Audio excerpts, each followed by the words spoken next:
William Faulkner's experimental writing techniques, such as switching different perspectives of different characters, as well as switching to different time frames frequently, has led to him being one of America's most celebrated authors. Spending most of his life in the small town of Oxford, Mississippi, Faulkner wrote for the Mississippian before publishing his first work, a volume of his poetry called The Marble Fawn. Three people in his life that influenced his writing the most were his wife Estelle Oldham,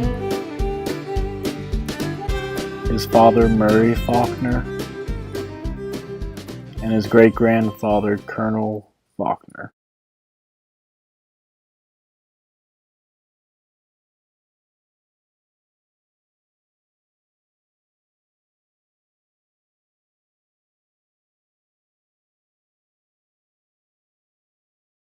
William Faulkner's greatest legacy was the creation and publication of his series of novels that dealt with the fictional history of Oxford and Lafayette County called Yatnapatawpha.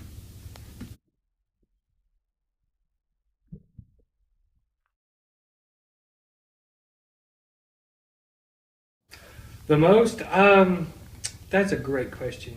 I think the body of work really, everything from Sartoris to the Reavers, really as a body of work changed the attitude towards Southern literature. But I don't think there was one book that did it. Certainly, they all dealt with themes generally. For a review of the Southern, modern Southern family in the 30s, The Silent Fury is great. Absalom's great for the study of how these antebellum tycoons and plantation people came to be.